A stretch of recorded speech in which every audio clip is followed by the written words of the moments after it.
පුතේ මේ ගානත් මම චුට්ටක් පැහැදිලි කරන්න හිතුවා. ඒ කියන්නේ දැන් ගොඩක් ළමයි මේ චලිතය සම්බන්ධව එයාලගේ අර චලිත සමීකරණ පැත්තට වැඩි නැඹුරුවක් දක්වාට ওই චලිත ප්‍රස්ථාර පැත්තට ගොඩක් අඩු බරක් තමයි එයාලා දීලා තියෙන්නේ. හරිද? හැබැයි චලිත ප්‍රස්ථාර කියන ඒවා පුතේ සාමාන්‍යයෙන් සමහර වෙලාවට හැම වෙලාවෙම නෙමෙයි. හරි සමහර වෙලාවට ගොඩක් වෙලාවට කියන්නත් පුළුවන්. ගොඩක් වෙලාවට චලිත සමීකරණ වලට වඩා ගොඩක් ෆාස්ට්. හරිද? අපිට සාමාන්‍යයෙන් රූප සටහනක් කියන්නේ අපේ මොළයට ඉක්මනින් තේරුම් ගන්න පුළුවන් දෙයක් නේ. දත්ත ගොඩක් එකවර ඔලුවට දා ගන්න පුළුවන් දෙයක් තමයි පුතේ රූප සටහනක් නැත්නම් ප්‍රස්ථාරයක් කියලා කියන්නේ. හරිද? සමීකරණයකට එහෙම නැත්නම් දත්ත සහිත ඡේදයකට වඩා රූප සටහනකින් බොහොම ඉක්මනින් මොළයට දත්ත ටික ලබා දෙන්න පුළුවන්. සහ ඔයා දන්නවද මොළයට ඉක්මනින් ආයාසයකින් තොරව දත්ත ලබා දෙන තරමට අපිට ඉක්මනින් එයා ඒ ගැටලුවට අදාළ විසඳුම ලබා ගැනීමේ හැකියාවකුත් තියෙනවා. හරිද? ඒ නිසා ඔය චලිත සමීකරණ වලට චලිත ප්‍රස්ථාරවල භාවිතයත් යොදා ගන්න පුළුවන් නම් සමහර ප්‍රශ්න පුතේ ඉක්මනින් හදන්න පුළුවන්. හරිද? අන්න ඒ විදිහේ පුංචි උදාහරණයක් මම මෙතන ගන්නම්. මේකේ තියෙන්නේ පුතේ නිශ්චලතාවයෙන් පටන්ගෙන තත්පර 4ක් ත්වරණය වී එතෙන් සිට තත්පර 2ක් තුල ඒකාකාර මන්දනයේ යටතේ නිශ්චල වන වස්තුවක ත්වරණයෙන් ගමන් කළ දුර x නම්. තේරෙනවනේ? ත්වරණයෙන් ගමන් කළ දුර x නම් නිශ්චලතාවයෙන් පටන් අරගෙන ත්වරණය වෙනවා. හරි? x නම් මන්දනයෙන් ගමන් කළ දුර වන්නේ. හරි. ත්වරණයෙන් ගමන් කරපු දුර x නම් මන්දනයෙන් ගමන් කරපු දුර අහන. හරිද? මේකත් මහා ලොකු ප්‍රශ්නයක් නන් නෙවෙයි. හැබැයි විභාගෙදි පුතේ අපිට මේ ගැටලුවක් සඳහා ගත වෙන කාලයනේ ගොඩක්ම වැදගත් වෙන්නේ. කාලය සහ නිර්වද්‍ය බව. ඒ කියන්නේ ගොඩක් ළමයි ගණන් හදනවා. ගණන් හදලා උත්තරේ ගන්නකොටත් ඒ ගන්න උත්තරේ වරද්දනවා. නේද? ඒ නිසා මේ හිතන්නකො මෙහෙම ගොඩාක් වෙලා මහන්සි වෙලා විනාඩි 2කටත් වඩා විනාඩි 2ක් 3ක් 4ක් මහන්සි වෙලා සමහර වෙලාවට ගන්න උත්තරෙත් වැරදි නම් නේද? එකක් ඒ ගාන ඔයාට වරදිනවා. අනිත් එක තවත් උත්තරයක් තවත් ප්‍රශ්නයක් හදාගන්න තියෙන කාලය ඔයාගේ නැති වෙනවා. ඒ නිසා පුතේ මේ MCQ ප්‍රශ්නයක් කරනකොට ඒකට හරිම ක්‍රමයේ තෝරගත්තොත් ගාන කියවනකොටම ඔයාට හරිම ක්‍රමයේ සෙට් වෙනවා නම් හරි ඔයා මාර ඉක්මනින් ඒ වැඩේ ගොඩ දා ගන්නවා. හරිද? ඒ නිසා අහගන්න. ඒ අර හරිම ක්‍රමයේ මොකද්ද කියන එක පුතේ එකපාරම අපිට ඒ කියන්නේ ළමයෙකුට ඉගෙන ගන්න බෑ. ඒ කාලයක් ප්‍රගුණ කිරීමෙන් කාලයක් ගණන් හදලා ඒ සම්බන්ධව සාමාන්‍ය හොඳ අවබෝධයක් ආවට පස්සේ තමයි මේ ගානට හොඳම ක්‍රමය මේකයි කියන එක ඔලුවට යන්නේ. හරිද? ඒ නිසා ඒක පුරුද්දත් එක්ක පුරුදු වීමත් එක්ක සිද්ධ වෙන දෙයක්. හරි. අහගන්නකෝ. මේ ගානේ හැටියට අපිට තියෙනවා තත්පර 4ක් ත්වරණය වෙලා තියෙනවා. ඊට පස්සේ තත්පර 2ක් තුල ඒකාකාර මන්දනයට නිශ්චල වෙන වස්තුවක් ගැන කියන්නේ. හරි. මම මෙතන ප්‍රස්ථාරය පොඩ්ඩක් අඳින්නම් බලන්න. හරි.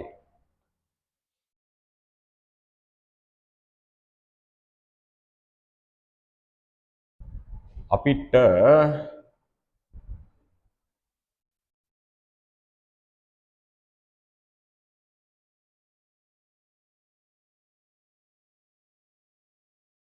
වයිට් බෝඩ් එක පොඩ්ඩක් ගමු. හරි. මේකෙදී පැනස් මේ බලන්න.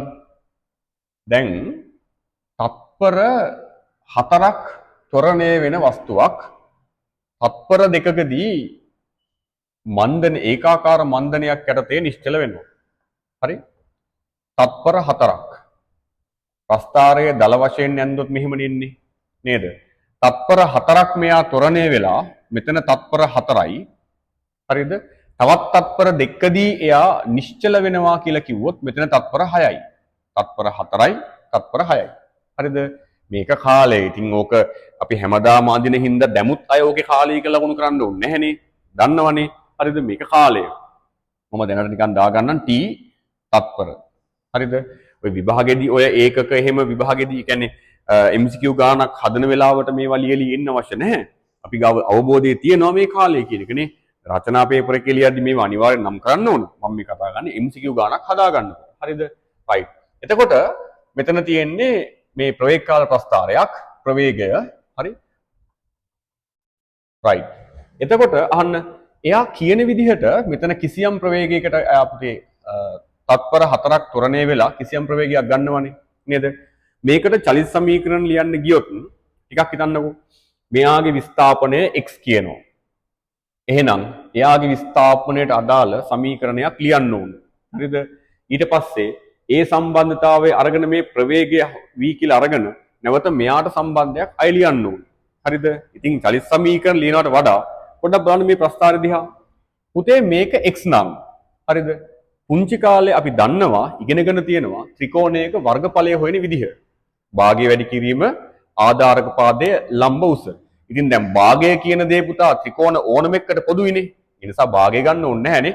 ආධාරක පාදයයි ලම්බ උසයි බැලුවා නම් මේ ත්‍රිකෝණ දෙකේ වර්ගඵල අතර සම්බන්ධය බොහොම පහසුවෙන් අපිට හොයාගන්න පුළුවන්. VT ප්‍රස්ථාරයක වර්ගඵල අතර සම්බන්ධය මොකද්ද පුතේ?